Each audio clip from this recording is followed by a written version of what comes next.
लोगों के साथ इंशाल्लाह ताला एक अच्छा इंटरेक्शन रहेगा। आपकी जो टॉपिक है अंडरस्टैंडिंग एडिक्शन के हवाले से, तो इंशाल्लाह ताला हम साथ साथ इन चीज़ों को भी कवर करते हैं। जो चीज़ें एंड में हम क्वेश्चनिंग सेशन रख लेंगे, अगर कोई भी किसी को भी किसी भी तरह का प्रॉब्लम होता है समझने में, तो इंशाल्लाह ताला हम उसको आगे फिर डिस्कस करते हैं। ओके, तो शुड वी स्टार्ट?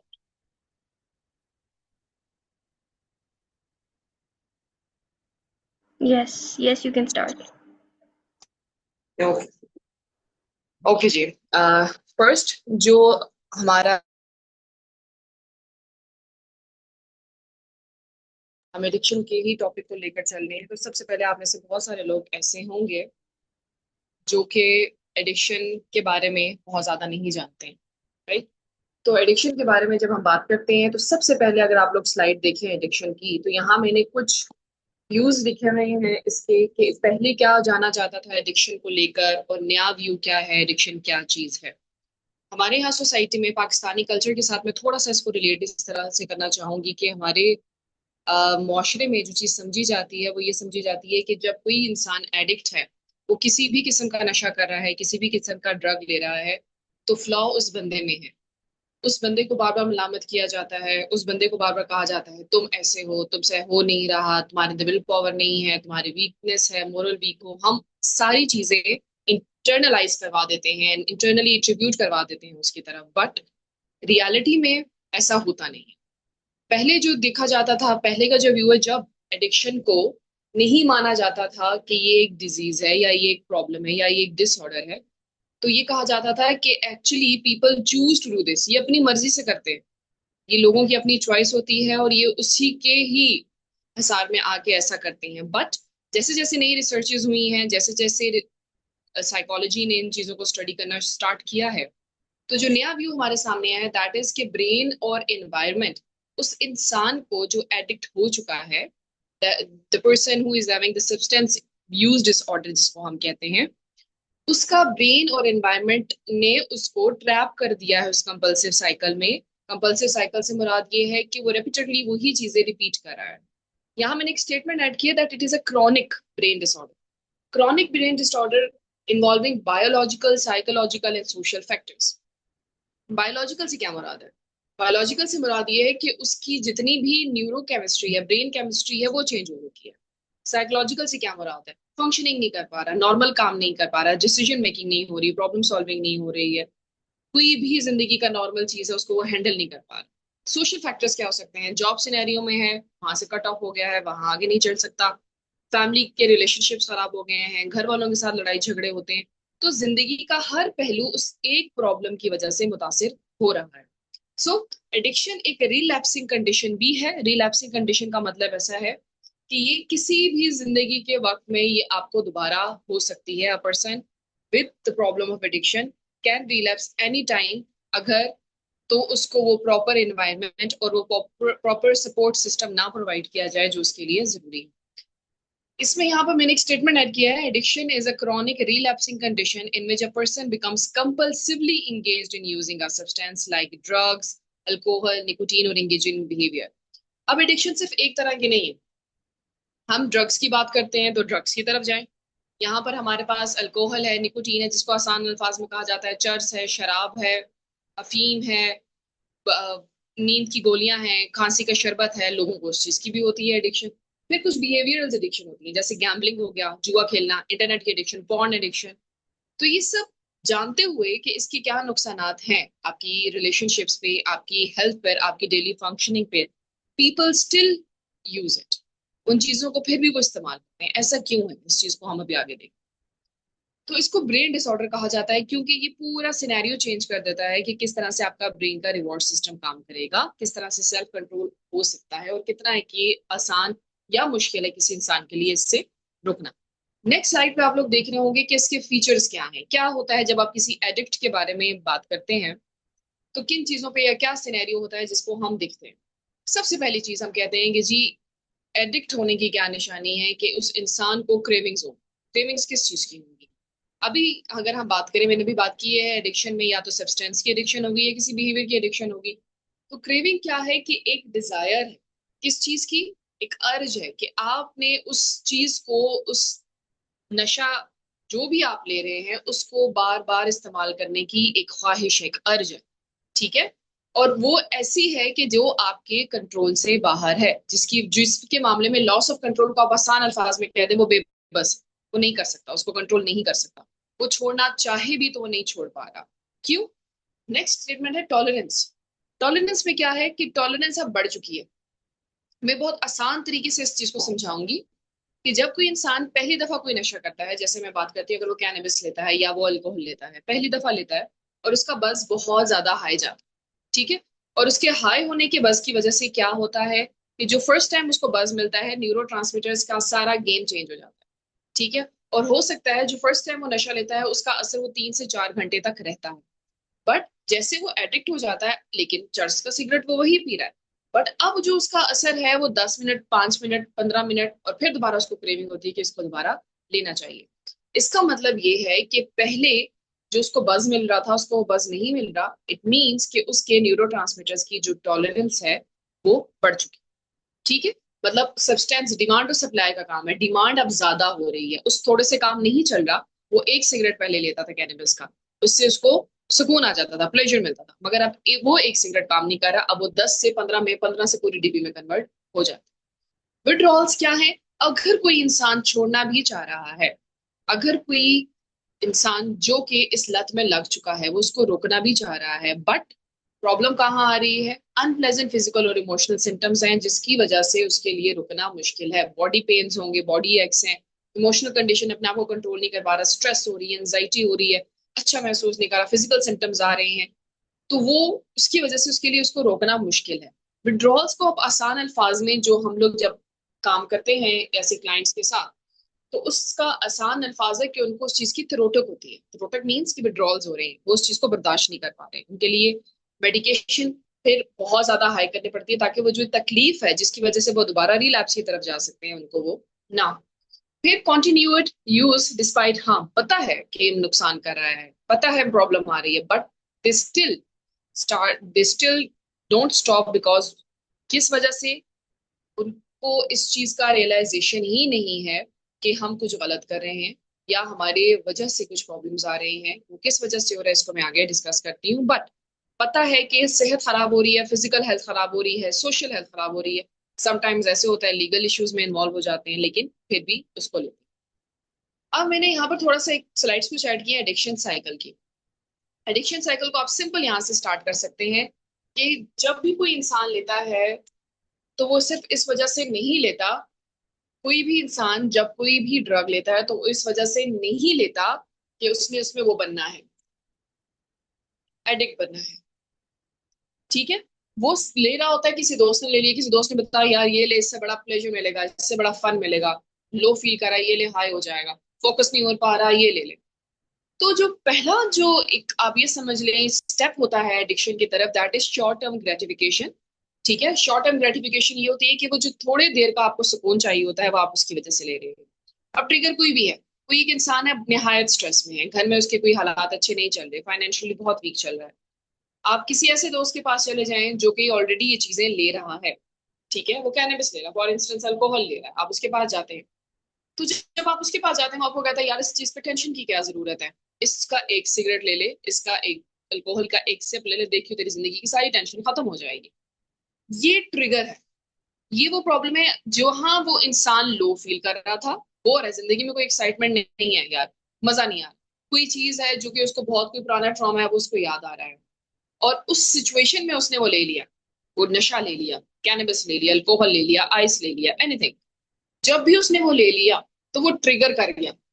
मतलब अब अगर नशे में सुकून ना होता तो कोई भी उसको दूसरी दफा ना लेता, उसको वो सुकून मिला है, उसका वो डोपामीन रिलीज हुआ है, उसके वो एंडोर्फिन्स रिलीज हुए हैं, जिसकी बिना पर वो उसको सेकंड टाइम लेने की चाह करता है, ठीक है। तो ट्रिगर क्या है? Something sets off the desire to use a substance in the addictive behaviour. ये ख्वाहिश कहाँ से आ रही है, कि कहाँ से इस चीज स्टार्ट हुई है कि यार ये चीज अब करना है। सोशल प्रेशर की मैंने यहाँ बात की, सोशल प्रेशर क्या चीज है? सोशल प्रेशर क्या है हमारे पास के, दोस्त नबाब में बैठे हैं और किसी दोस्त ने कहा यार, यार तुम तो ले ही नहीं सकते हो, तुम्हारे तो घर वाले ये कहते हैं तुम तो ममाज बॉय हो, ऐसा वैसा कुछ भी इस तरह से, कि उसको इतना पंप करना कि वो उस ड्रग को लेने पे मजबूर हो जाए, क्योंकि आप ले रहे हैं, दूसरे लोग ले रहे हैं तो उसको भी लेना फिर उसकी मजबूरी बन जाए। बोर्डम का मैंने यहाँ जिक्र किया है, हमारे आज के मुआशरे में प्रॉब्लम ये आ गई है कि फिजिकल एक्टिविटीज बहुत कम हो गई हैं। फिजिकल एक्टिविटीज पहले होती थी ज्यादा, जिसकी वजह से हमारे बॉडी के जो ब्रेन के न्यूरो ट्रांसमीटर्स हैं वो रिलीज होना शुरू हो जाते थे। डोपामिन रिलीज होता था, एंडोर्फिन रिलीज होते थे, एड्रेनलिन रिलीज होता था, तो एक पॉजिटिव वे में सारी एनर्जी जा रही। बट अब ये होता है कि चूंकि ये एक्टिविटीज कम हो गई हैं, तो उसकी वजह से बोर डाउन फील होता है। बोर डाउन फील होता है तो उससे क्या होता है कि ये चीजें जब वो लेना शुरू करते हैं तो उनकी वो बोरियत खत्म, प्लेजर मिलना शुरू हुआ, तो वो शॉर्ट टर्म गेन, फौरन उन्हें वो प्लेजर। देखिए, एडिक्शन में जो सबसे ज्यादा चीज जिसके पीछे लोग भागते हैं, that is instant gratification, instant pleasure. अगर ये इंस्टेंट प्लेजर ना होता तो कोई भी नशे को दोबारा ना करता।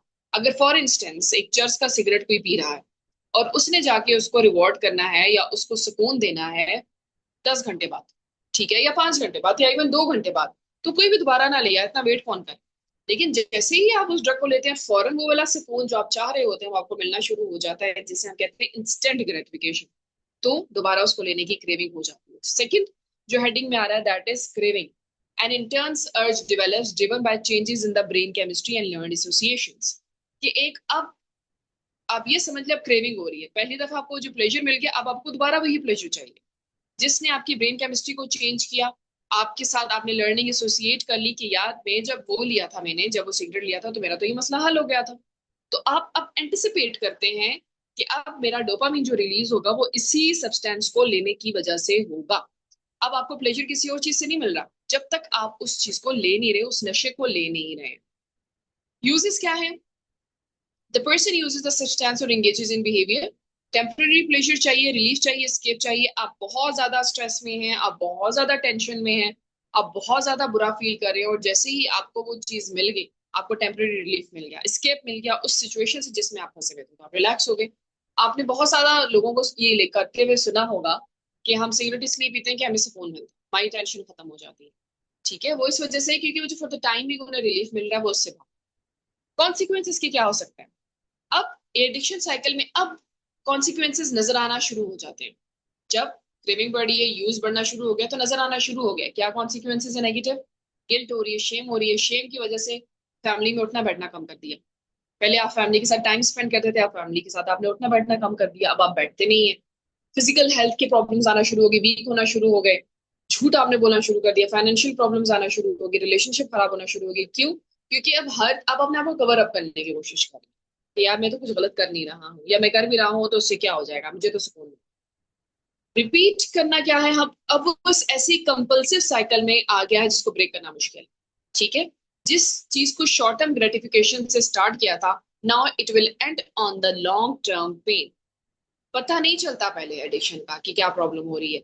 जैसे जैसे जिंदगी की डोमेन्स, हमारी फिजिकल, हमारी सोशल, हमारी मोरल, हमारी स्पिरिचुअल, ये सारी डोमेन्स जब इफेक्ट होना शुरू होती हैं, तो पता चलता है कि there is some kind of problem there. Next बंदे को उसको पता चलता है, फैमिली को उसको पता चलता है। Then comes types of addiction.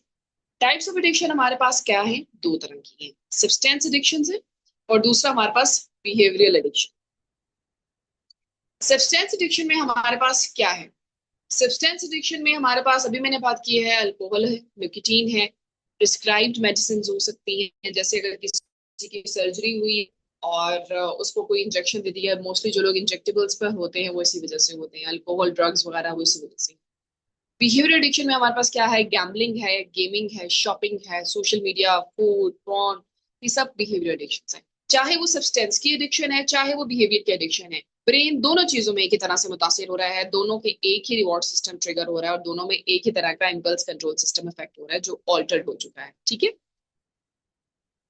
Causes क्या है? अब इसमें मैंने कुछ स्लाइड्स ऐड किए हैं कि एडिक्शन की वजूहात क्या है, किस वजह से कोई भी इंसान एडिक्ट बन रहा है। सबसे पहले बायोलॉजिकल कॉजेस है, मैंने स्टार्ट में बताया था। बायोलॉजिकल कॉजेस आपकी किस चीज से रिलेटेड है? दे कैन बी जेनेटिक, इसका इशू हो सकता है, it can B brain chemistries issue. सबसे पहले तो ये है कि एडिक्शन हो सकती है, 40 to 60% चांसेस है रिस्क उन लोगों में कि जिनको अपनी फैमिली से ये प्रॉब्लम मिल सकता है, जिसे हम कहते हैं सब्सटेंस यूज डिसऑर्डर्स, उसमें ये रिस्क ज्यादा हाई है। बट ऐसा नहीं है कि एक फैमिली के अगर फादर करते हैं एडिक्ट और उनके 5 बच्चे हैं तो पांचों के पांच एडिक्ट होंगे, डेफिनेटली नॉट। ठीक है, डिपेंड्स कि चाइल्डहुड कैसा गुजरा है, मतलब ये सब चीजें सिर्फ रिलाई नहीं करती हैं, तो हम जीन्स को सिर्फ अकेले नहीं कह सकते, जेनेटिक्स तो हम सिर्फ अकेले नहीं कह सकते that it can be the reason for addiction.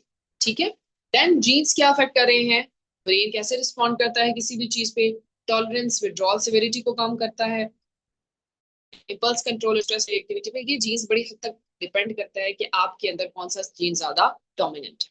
Brain chemistry में अगर हम बात करें तो ब्रेन की सारा प्रोसेस कैसे चेंज हो रहा है, जो सब्सटेंसेस आप ले रहे हैं नशे के दौरान, ठीक है, या आपको कोई बिहेवियर एडिक्शन हो चुकी है, तो क्या चीज हाईजैक हो गई है, हाईजैक हो गया आपका डोपामीन रिवॉर्ड पाथवे, जो कि वीटीए से स्टार्ट होता है, एनएस पे जाता है और फिर जाता है प्रीफ्रंटल कॉर्टेक्स, जो कि आपका थ्रू आउट सारे का सारा इफेक्ट हो रहा है। किसको इफेक्ट कर रहा है, ये आपके सारी ब्रेन केमिस्ट्री को। इसको आगे मैंने डिटेल किया हुआ है, तो इसलिए हाँ आप ये समझ जाए कि ब्रेन का कौन सा हिस्सा इन्वॉल्व है इसमें। देन कम्स ओवर टाइम, क्या होता है, जैसे जैसे ड्रग एडिक्शन स्टार्ट होती है, जैसे जैसे ड्रग लेना स्टार्ट होते हैं, टॉलरेंस डेवलप हो जाती है, मैंने ये बात की। जब टॉलरेंस डेवलप हो जाती है तो कंट्रोल खत्म हो जाता है, जब कंट्रोल खत्म हो जाता है डिपेंडेंस बढ़ जाती है, तब जाके जिंदगी में मसाइल आना शुरू हो जाते हैं। जब टॉलरेंस जब तक डेवलप नहीं हुई कोई प्रॉब्लम नहीं, जब टॉलरेंस डेवलप हो गई तो फिर प्रॉब्लम, आप ये समझ लें जिंदगी का हर पहलू आपका मुतासिर होने लग गया। कोअक्रिंग मेडिकल कंडीशंस क्या हो सकती हैं हमारे पास, न्यूरोलॉजिकल डिजीज हो सकती हैं, पेन हो सकता है, कोई किसी किसी को क्रॉनिक किस्म का पेन है, ठीक है, कोई हार्मोनल चेंजेस हो सकती हैं, जो कि मेडिकल कंडीशंस में आपने कोई मेडिसिन ली, आपको आराम आ गया तो आपने समझा कि जी ये मेरी जो सिचुएशन है उसका ये हल है और इसको लेना चाहिए, तो एक वजह ये भी हो सकती है। बहुत ज्यादा मेजर सर्जरीज में ऐसा होता है कि मॉर्फिन का कोई ना कोई मेडिकेशन में कोई चीज ऐसी शामिल होती है, या हम बात करते हैं खांसी की शरबत में कुछ लोगों को एलर्जी का मसला हो, जब तक वो नहीं लेते तो उन्हें वो आराम नहीं आता। तो समटाइम्स ऐसा होता है कि कुछ मेडिकल कंडीशंस है जो मजबूर कर देती हैं आपको उस मेडिसिन को लेने पे, अदरवाइज आपको वो जिंदगी में आराम नहीं, वो पेन आपको जीने नहीं देता, तो वो पेन रिलीफ होता है इस वजह से। ये तो बात होगी, हमने किसकी बात कर ली, ये बायोलॉजिकल कॉजेज की। Then comes the psychological causes. Psychological causes की जब हम बात करते हैं तो साइकोलॉजिकल कॉजेज में क्या क्या चीजें इन्वॉल्व है, पर्सनैलिटी ट्रेड्स हो सकती हैं, मेंटल हेल्थ कंडीशन हो सकते हैं और कोपिंग स्टाइल्स हो सकते हैं, कि हर इंसान डिफरेंट है दूसरे से, कोई सिचुएशन हैंडल कर लेता है, कोई जरा इस मामले में वीक होता है। मेंटल हेल्थ कंडीशन क्या है, कोई डिप्रेशन से तो नहीं गुजर रहा, किसी को कोई इमोशनल पेन तो नहीं है, किसी को कोई बाइपोलर का इशू तो नहीं है, या कोई स्ट्रेस में या डिप्रेशन में या एंजाइटी में तो नहीं है, तो ये प्रॉब्लम हो सकते हैं। मेंटल हेल्थ डिसऑर्डर्स में हमारे पास क्या है, डिप्रेशन है, एंजाइटी है, पीटीएसडी है, जिसकी तकलीफ से रुकने के लिए इसकी तरफ लोग जा सकते हैं। ठीक है, उस इमोशनल पेन को कम करने के लिए जो लोग जाते हैं, कुछ ऐसे हैं जो पेन, एक फिजिकल पेन है जो मैंने अभी पीछे बात की, जिसकी वजह से लोग प्रिस्क्राइब ड्रग्स भी ले सकते हैं और ये अल्कोहल वगैरह भी ले सकते हैं। लेकिन जो इमोशनल पेन है, कोई छोड़ के चला गया, मोस्टली आप लोग जब इस सीन में उतरेंगे, सिनेरियो में उतरेंगे, जब आप फील्ड में उतरेंगे, तो आप लोगों को पता चलेगा कि बहुत सारे लोग ऐसे हैं जो हमारे पास, अगर एडिक्शन उनको ये मसला हो रहा है, एडिक्ट बन गए हैं, तो वो किस वजह से बन गए हैं कि कोई ना कोई जिंदगी में उनके कोई इमोशनल पेन गुजरा है। इमोशनल पेन किस तरह का हो सकता है, किसी ने, किसी के पेरेंट्स लॉस हो गए हैं, किसी की फैमिली में कोई इस तरह का ट्रॉमेटिक इवेंट गुजर गया है जिसकी वजह से ये प्रॉब्लम हो रही है, और वो इसको एज अ सेल्फ मेडिकेशन के तौर पर इस्तेमाल करते हैं। सेल्फ मेडिकेशन का मतलब ये है कि उन्हें लग रहा है कि यही मेरे दर्द की दवा है। बहुत सारे लोग आपको जब मिलेंगे तो वो यही बात कहेंगे, मुझे जी मेरा ब्रेकअप हो गया जिसकी वजह से मैंने ये चीज लेना शुरू कर दी है, कोई ये कहेगा कि मुझे माँ बहुत याद आती है जिसकी वजह से मैंने ये लेना शुरू कर दिया। तो लोगों ने इसको एज अ सेल्फ मेडिकेशन के तौर पर इस्तेमाल करना शुरू कर दिया कि ये हमारे उस इमोशनल पेन को कम करता है। देन कम साइकोलॉजिकल कॉजेज में एक और कॉज है, that is trauma and S. Trauma कोई भी हो सकता है, किसी को भी किसी भी किस्म का जिंदगी में कोई फिजिकल अब्यूज है, सेक्सुअल अब्यूज हो सकता है, हुआ हो, इमोशनल अब्यूज हुआ हो, जिसकी वजह से, या कोई एडवर्स चाइल्डहुड एक्सपीरियंस, किसी का बचपन ऐसा पैथेटिक गुजरा हो कि जो उस यादों को भुलाने के लिए और इन चीजों को जहन से निकालने के लिए में भी इन चीजों को इस्तेमाल कर रहा हो, तो वो वल्नरेबिलिटी उन लोगों में ज्यादा है। फिर मैंने बात की है पर्सनैलिटी फैक्टर्स की। पर्सनैलिटी फैक्टर्स क्या है, हाई इम्पल्सिविटी, जो लोग बहुत हाइपर एक्टिव होते हैं, ठीक है, जिनके अंदर टॉलरेंस कम है, बर्दाश्त कम है, वो अपने आप को काम डाउन रखने के लिए इन चीजों को लेते हैं कि हम कहीं जाएंगे तो गड़बड़ हो जाएंगे, ठीक है, और मैकेनिज्म है तो वो इन चीजों को इस्तेमाल। Then comes social and environmental causes. Social and environmental causes में हमारे पास जो सबसे इंपॉर्टेंट है सोसाइटी, नाम से पता चल रहा है, एनवायरमेंट से हमारे पास क्या क्या चीजें आ रही हैं।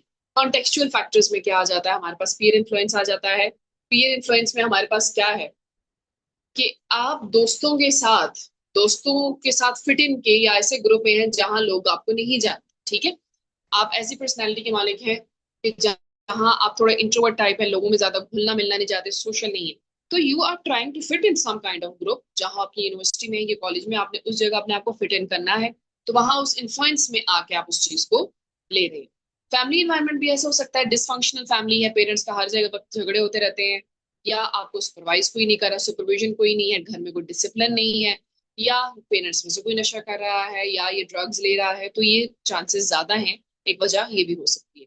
सोशियो इकोनॉमिक फैक्टर्स भी हो सकते हैं, पॉवर्टी है और पता है और कुछ नहीं है, तो स्पेन को कम करने के लिए ये लोग ले रहे हैं, अनएम्प्लॉयमेंट है, अनस्टेबल हाउसिंग है, स्ट्रेस इन्वायरमेंट बहुत ज्यादा है, लिमिटेड अपॉर्चुनिटीज है।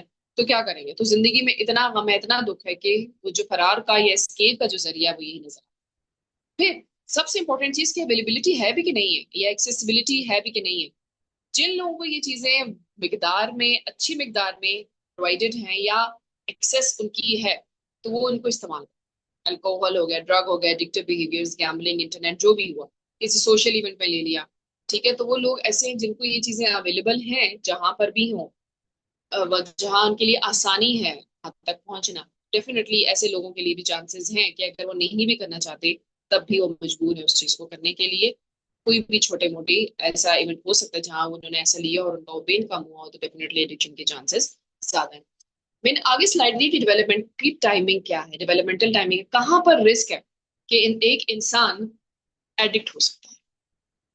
किस एज में ऐसा रिस्क आता है कि जहां आपका ख्याल है कि एक्सपोजर इसको होगा, तो रिस्क ज्यादा है इस चीज का कि ये इंसान एडिक्ट बन सकता है, ये बच्चा जो है वो एडिक्शन की तरफ जा सकता है।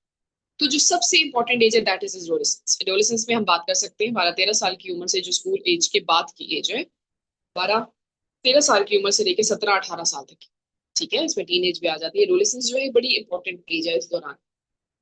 इसमें रिस्क ज्यादा है, इसमें आपकी प्री फ्रंटल कॉर्टेक्स डेवलप हो रही है उस वक्त पे, जो कि रिस्पॉन्सिबल है, इम्पल्स कंट्रोल है, हाइपर एक्टिविटी ज्यादा है, हार्मोनल चेंजेस हो रहे हैं, हर चीज कैसे कंट्रोल करनी है, डिसीजन मेकिंग का सारा जो आप ये समझ ले बोझ है प्री फ्रंटल कॉर्टेक्स पे, उसने दे। तो यहाँ पर पीयर इन्फ्लुएंस भी ज्यादा हो, बच्चे बाहर निकलते हैं तो उन्हें लगता है यार यही जिंदगी की रंगीनियां यही है, मीडिया में किसी चीज को देखते हैं, सोशल मीडिया में, मूवीज में किसी एक्टर को इस तरह करते हुए देखते हैं, तो उन्हें लगता है यार लाइफ यही है और मजा सिर्फ इसी में ही है। तो वो एक फेंटेसाइज कर लेते हैं उस चीज को। जब वो फेंटेसाइज कर लेते हैं और वो चीजें पे स्टक हो जाती हैं, क्योंकि वो उसी चीज को एब्जॉर्ब करना शुरू कर देते हैं, उनके माइंड की जो केमिस्ट्री है वो ऐसे ही चेंज हो रही होती है कि यार इस तरह करने से ऐसा होगा, मैं कूल लग रहा हूँ, मैं स्मोकिंग कर रहा हूँ, मैं कूल लग रहा हूँ, जबकि ऐसा होता नहीं, बट दिखाया ये जा रहा होता है, तो उनको लगता है वो एक फैंटेसी की दुनिया में बच्चे रह रहे हैं। इंटरेक्शन मॉडल क्या है, अब जरूरी नहीं है, अभी मैंने जितने भी फैक्टर्स की बात की है कि कोई एक फैक्टर ही जिम्मेदार हो किसी इंसान की बीमारी का। There can be the multiple factors, biological के साथ कोमॉर्बिडिटी में साइकोलॉजिकल फैक्टर भी, एक इंसान के अंदर प्री डिस्पोजिशन है कि फैमिली में कोई ले रहा है, बट उसकी जिंदगी में हालात भी ऐसे आ गए, एंजाइटी हो गया, डिप्रेशन हो गया, साइकोलॉजिकल कंडीशन भी ऐसी होगी, तो चांसेस हैं कि वो ले सकता है। सोशल फैक्टर में फिर आगे उसे पीयर इन्फ्लुएंस ऐसा मिल गया, ग्रुप ऐसा मिल गया, चांसेस हैं कि वो ले सकता है। तो हम किसी एक कॉज को नहीं कह सकते कि ये वजह है सोलिली एडिक्शन की। प्रोटेक्टिव फैक्टर्स क्या हो सकते हैं, फ्लिप साइड क्या है, क्या चीज है जो उसको उस चीज से बचा सकती है। ये तो हमने बात कर दी है कॉजेस क्या है, क्या चीज है जो बचा सकती है। फैमिली बॉन्ड अगर उसको स्ट्रांग हो, उसका जो दोस्तों का ग्रुप है वो पॉजिटिव हो, वो वहां पर जहां पर है उसको एक्सेस हो मेंटल हेल्थ केयर की, ठीक है, स्किलफुल हो वो कोपिंग में, प्रॉब्लम सॉल्विंग में, ठीक है, एक्स्ट्रा करिकुलर एक्टिविटीज में जितना ज्यादा कम्युनिटी में वो इन्वॉल्व होगा उतनी ही चीजें बेहतर होना शुरू हो जाए। अब हम स्लाइड पे आते हैं, that is addiction as compulsion. इसको मैं थोड़ा सा आगे लेके चलती हूँ। वो क्या है, थोड़ा सा एडिक्शन का बैकग्राउंड डेवलप हो गया, अब थोड़ा सा हम कंपल्शन से पैशन की तरफ जाते हैं। एडिक्शन क्या था, ये थोड़ी सी अंडरस्टैंडिंग डेवलप करना एक मकसद। कंपल्शन क्या चीज होती है, रेपिटेटिव बिहेवियर्स, वो रवैये जो आप बार बार करें, ठीक है। अब इसमें क्या है, इररेजिस्टिबल अर्ज, आप रुक नहीं पा रहे, आप रुकेंगे तो आपको लगेगा कि एक एंजाइटी में रहेंगे, जब तक वो आप करते नहीं हैं आप एक एंजाइटी का शिकार रहते हैं। जैसे ओसीडी के जो लोग हैं उनमें कंपल्सिव बिहेवियर क्या होते हैं, बार बार चेक करना किसी चीज को, बार बार हाथ धोना, क्या, क्योंकि उन्हें एंजाइटी है, फियर है कि हम साफ नहीं है, नहीं ताला खुला रह गया। तो बिल्कुल ऐसे ही कंपल्सिव बिहेवियर्स एडिक्शन में भी एक कंपल्जन है कि बार बार आप नहीं रवैये करें, नहीं करेंगे तो जो एक स्टेज है आपकी सुकून वाली वो आपको नहीं, ठीक है। तो मेंटल हेल्थ डिसऑर्डर में इसको इसीलिए शामिल किया गया। कंपल्जन का एडिक्शन में एक बहुत बड़ा रोल है, क्योंकि जब डिपेंडेंसी बढ़ जाती है, टॉलरेंस बढ़ जाती है, तो कंपल्सिव बिहेवियर ऑटोमेटिकली आना शुरू हो जाता है। आपको पता है कि ये चीज खतरनाक है, but still you want. Brain में जो हमारा रिवॉर्ड सिस्टम है वो हाईजैक हुआ हुआ है, डोपामिन के पाथवेज हाईजैक हो चुके हैं। किस वजह से? की पॉइंट क्या है? ड्रग और जो एडिक्टिव बिहेवियर्स हैं वो प्लेजर सेंटर्स को उन्होंने बहुत ज्यादा ओवर स्टिमुलेट कर लिया, नॉर्मल से ज्यादा कर दिए। ठीक है, जिसकी वजह से क्या है कि अब थोड़ी बहुत चीजों से काम नहीं चलता, वही वाली हाइप चाहिए जो आप ले रहे थे as an addict. Tolerance develop हो जाती है। ठीक है, सेम इफेक्ट अब नहीं, अब चीजें ज्यादा डिमांड हो रही है, बॉडी ज्यादा विड्रॉल जैसे ही रोकने की कोशिश करते हैं, रुकने की कोशिश करते हैं, तकलीफ होती है, विड्रॉल सिम्टम्स आते हैं, तो फिर मुश्किल हो जाता है रुकना। तो यहाँ पर फिर दोबारा कंपल्शन बन जाती है। सो ये सब चीजें लॉस ऑफ कंट्रोल में जाती हैं, कंपल्सिव यूज में जाती हैं। ठीक है, लॉस ऑफ कंट्रोल का मतलब ये कि अब आप बेबस हैं। ये मान लें कि अब आप बेबस हैं, अब आपके बस में ये नहीं रहा, you need to recover, you need to get treatment. ठीक है, क्योंकि जब आपके बस से ये बाहर हो गई चीज, despite their consequences, it means that you are unable to treat that yourself. बहुत से लोग समझते हैं मैंने शुरू किया मैं खत्म ही कर दूंगा, जबकि ऐसा होता नहीं है। ब्रेन रीजन्स की मैंने बात की, कौन कौन से रीजन्स इन्वॉल्व हैं? रिवॉर्ड पाथवेज हमारे पास है, नेक्स्ट स्लाइड में। मेसोलिम्बिक डोपामिन सिस्टम हमारा यहाँ। ठीक है, यहाँ पर जो सबसे पहले की फीचर है उसमें मैंने वीटीए की बात की है, दैट इज जहां से डोपामीन आते हैं, न्यूरॉन्स डोपामीन के निकलते हैं। फिर मैंने एनएससी की बात की है, दैट इज न्यूक्लियस एक्कम्बेंस, ये रिवॉर्ड सेंटर। और फिर मैंने प्री फ्रंटल कॉर्टेक्स की, जो मैंने पूरा एक वे बताया था, पूरा पाथवे बताया था कि किस तरह एडिक्शन में ये मुतासिर होता है, that is decision making and impulse control. ठीक है, फंक्शन क्या है इनका आपने देख लिया। Normally reinforces survival behaviour. लोग जो कि इंट्रोवर्ट टाइप हैं, जो कि लोग नहीं लोगों को फेस कर सकते, एडिक्शन लेते हैं, उनके अंदर कॉन्फिडेंस आ जाता है। कोई नशा करते हैं तो उनके अंदर कॉन्फिडेंस आज सोशलाइज करना शुरू कर देते हैं, तो एक अच्छी चीज होती है। बहुत से लोगों का ये भी कहना है कि हमें भूख इसकी वजह से लगती है। ठीक है, वरना हम खाना नहीं खा सकते, चर्च की वजह से। ठीक है, यहाँ पर मैंने एक चीज पीएफसी लिखा है, प्री फ्रंटल कॉर्टेक्स। ये वो ब्रेन का एरिया है जो डिसीजन मेकिंग में इन्वॉल्व है, जो कि जजमेंट में इन्वॉल्व है, जो कि इम्पल्स रेगुलेशन में इन्वॉल्व है। तो जब यही हिस्सा मुतासर हो जाएगा, इसी के अंदर एक्टिविटी जब एडिक्शन ने डिक्रीज कर दी, तो क्रेविंग डेफिनेटली, क्रेविंग्स जो है वो रजिस्ट आप नहीं कर पाएंगे। ठीक हो गया। दूसरे जो ब्रेन के एरियाज है, that is amygdala and hippocampus. Amygdala का ताल्लुक आपको पता है इमोशनल सिग्निफिकेंस है। ठीक है, और हिप्पोकैम्पस का ताल्लुक है मेमोरीज के साथ। यहाँ थोड़ा सा मैं रिलेट करूंगी। रिलैप्स के चांसेस हमारे पास क्यों हैं? रिलैप्स के चांसेस हमारे पास इसलिए होते हैं कि अगर कोई इंसान नशा छोड़ भी रहा है और वो पुराने दोस्तों में चला गया, तो वो जो पुराने दोस्तों में गया है तो उसको उन दोस्तों ने कहा यार हम भी तो करते हैं, हमें कुछ नहीं हो, कुछ भी नहीं होता, ले लो सिगरेट। रिलैप्स कैसे स्टार्ट होता है? जब आप दोबारा उन्हीं सेटिंग्स में जाते हैं, पुरानी जगहों में, पुराने लोगों में बैठते हैं, तो क्या होता है, वही सारे ट्रिगर दोबारा बन जाते हैं और वही यूफोरिक रिकॉल्स आना शुरू होते हैं। यूफोरिक रिकॉल्स होते हैं जो आपकी नशे से जुड़ी अच्छी यादें, जिन्हें हम कहते हैं सुहानी यादें। तो नशे से जुड़ी सुहानी यादें जब आपको याद आती हैं, जो आपने जोड़ ली है। जैसे मेरे कुछ पेशेंट्स हैं जो कि जब बारिश होती है तो वो कहते हैं कि मैडम चाय और पकोड़े के साथ अगर हमें एक चर्च का सिगरेट मिल जाए तो बहुत ही अच्छा हो जाएगा, फिर तो इस मौसम का मजा ही दुबाला हो जाएगा। तो लोगों ने मौसम को भी रिलेट कर लिया है अपने नशे के साथ। ड्राइविंग के दौरान अगर हम अल्कोहल ले रहे हैं या कोई ऐसा स्मोक कर रहे हैं, वो एक कहते हैं ब्लैक बॉक्स गाड़ी को बना दे, जो आजकल यंग जनरेशन में, हमारी टीन्स में ये चीज चल रही है। वो कहते हैं कि अगर हमने ये ना किया तो हमें लाउड म्यूजिक और इतना चीज ना हो, अल्कोहल ना, तो हमें मजा नहीं आता गाड़ी चलाने का। तो ये सब चीजें क्या है, इसका ताल्लुक हिप्पोकैम्पस से है और अमिगडाला से है। किस तरह से? कि हिप्पोकैम्पस ने वो मेमोरीज रख ली हैं, वो फीलिंग्स उसके साथ जोड़ दी हैं, और अमिगडाला ने वो इमोशनल रिस्पॉन्सेज जोड़ दिए हैं उस नशे के साथ। तो जिसकी वजह से क्या है, जो चीजें प्रॉब्लम क्रिएट कर रही हैं वो भी प्रॉब्लमेटिक नजर नहीं आती। फिर नेक्स्ट है न्यूरो चेंजेस। न्यूरो में क्या क्या चीजें आ रही हैं हमारे पास? डोपामीन है। डोपामीन की भी हमने बात की है, रिवॉर्ड और प्लेजर सीकिंग जो भी मोटिवेशन है वो हमारी यहाँ से आती है। ठीक हो गया। फिर जो भी एडिक्टिव सब्सटेंसेस लेना शुरू कर लेते हैं तो वो नेचुरल जो रिवॉर्ड हो रहा होता है, अगर कोई इंसान अल्कोहल, शराब, आइस, कोकेन ये चीजें लेता है, तो उनका जो डोपामीन का रिलीज है वो नॉर्मल से 10 गुना ज्यादा होता है, 10 गुना ज्यादा। तो आप सोच सकते हैं कि कितना ज्यादा।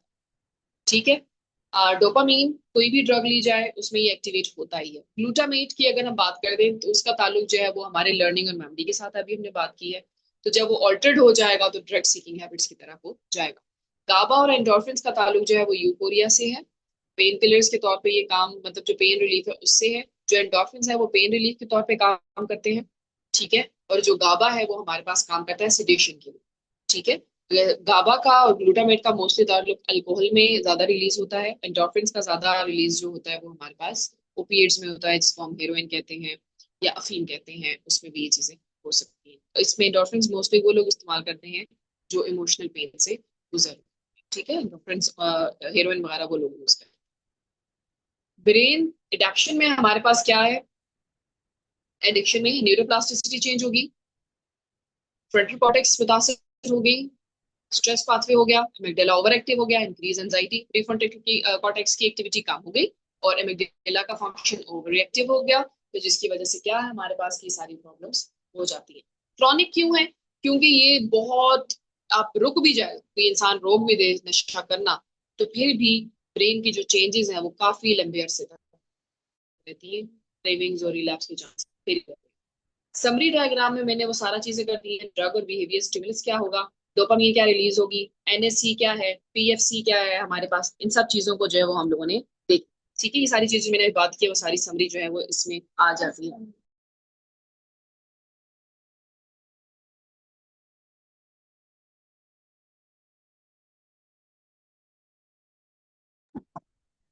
इस चीज को समझना इसलिए जरूरी है।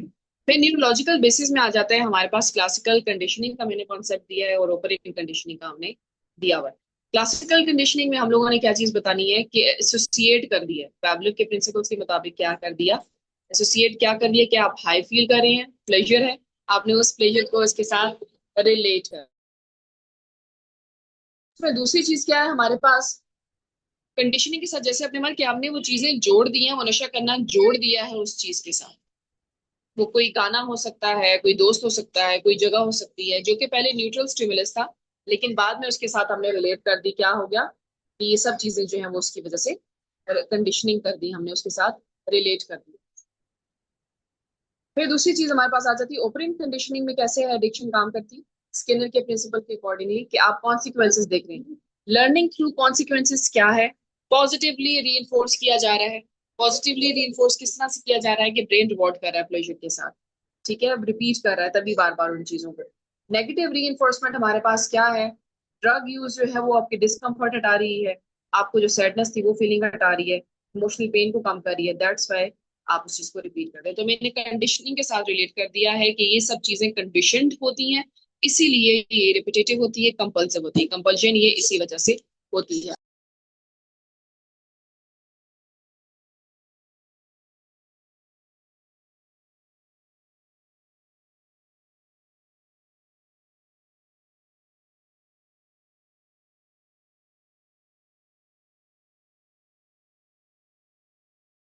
मकसद ये है ताकि समझ आ सके कि किस तरह से ये अफेक्ट कर रही है हमारी कंपल्सिव बिहेवियर को।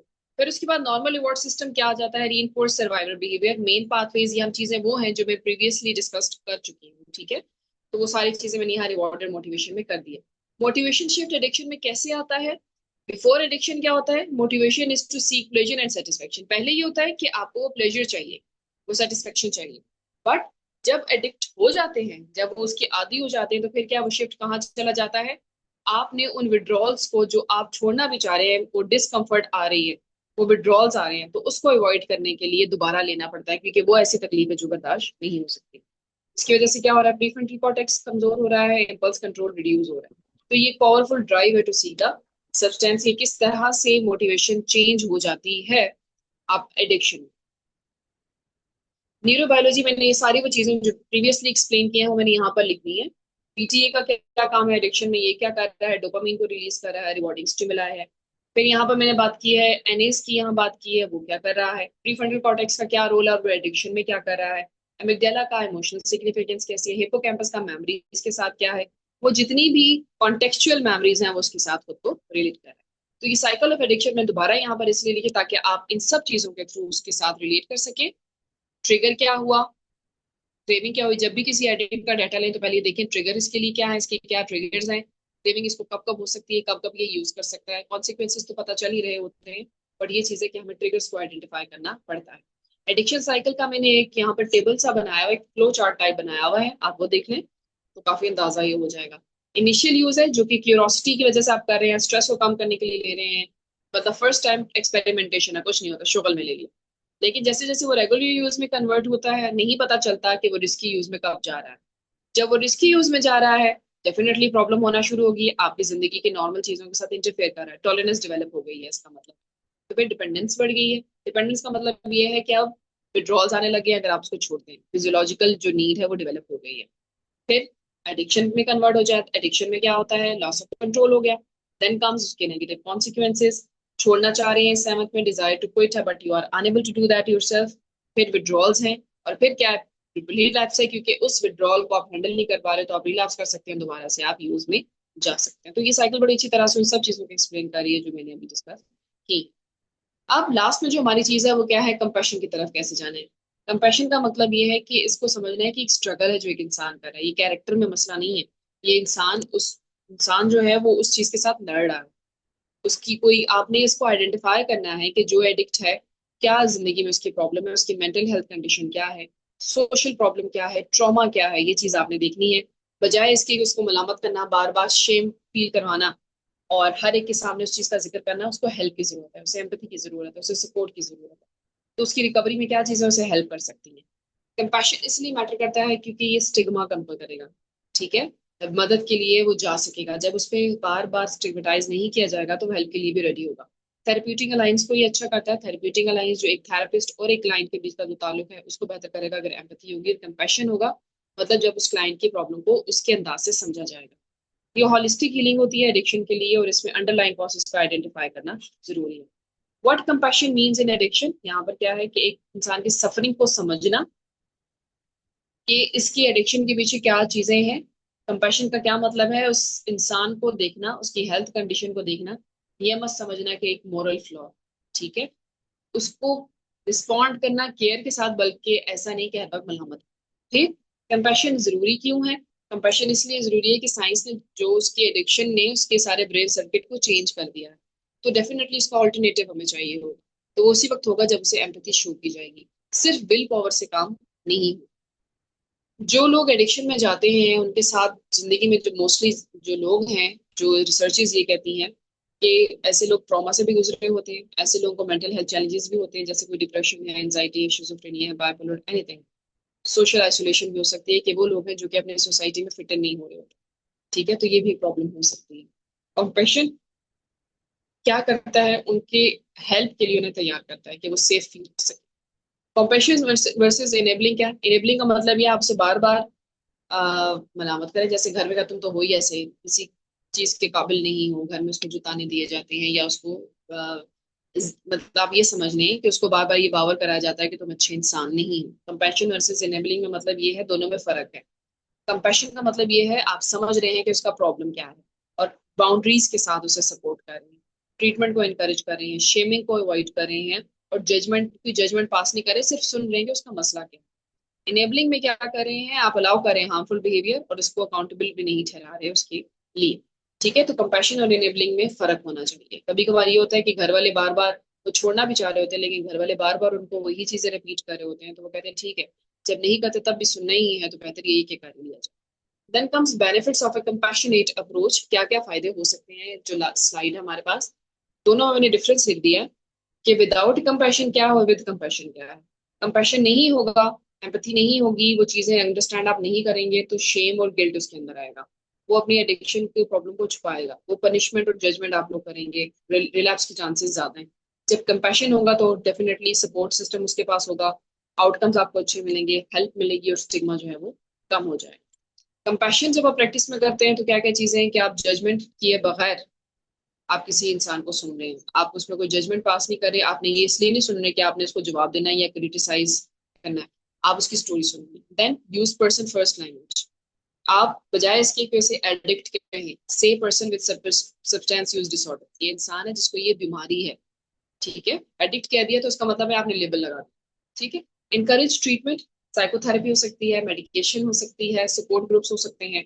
एड्रेस रूट कॉसेस, वो वजह जानने की तलाश करें कि वजह क्या है जिसकी वजह से वो इस तरफ रिलैप्स की तरफ जा सकता है। और उसकी जो प्रोग्रेस है, जो भी आपके पास क्लाइंट है, उसकी प्रोग्रेस को सेलिब्रेट करें। छोटे छोटे जो उसके टारगेट्स हैं, स्मॉल विक्ट्रीज को उसकी मैटर करती हैं। रिकवरी कभी भी एक जैसी नहीं होती, हो सकता है वो ठीक होते होते होते फिर दोबारा इलाज कर जाए, फिर वो ठीक हो जाए, फिर इलाज कर जाए। तो ये लीनियर एक हमारे पास रिलेशन नहीं आता, ये कभी ऊपर होगा कभी नीचे होगा, तो छोटी छोटी जो उसकी डिग्रीज है वो मैटर करती है। एंड में मैंने एक क्लोजिंग स्टेटमेंट दी है कि क्या है, every person struggling with addiction carries a story we may never know, but every one of us can be the chapter where the story begins to change. तो अगर किसी की जिंदगी में अगर हम एक पॉजिटिव चेंज लेके आ सकते हैं, तो इससे बेहतर क्या चीज हो सकती है। When we understand addiction as a compulsion and respond with compassion, we don't just save lives, we change them. जब हम प्रॉब्लम को समझना शुरू कर देते हैं कि ये एडिक्शन है और उनके लिए ये एक प्रॉब्लम है, ये मोरल फ्लॉ नहीं है, और उनको कंपैशन के साथ ट्रीट करते हैं, तो हम उन लोगों की जिंदगी बचा सकते हैं, उनकी जिंदगी बदल सकते हैं। Thank you so much.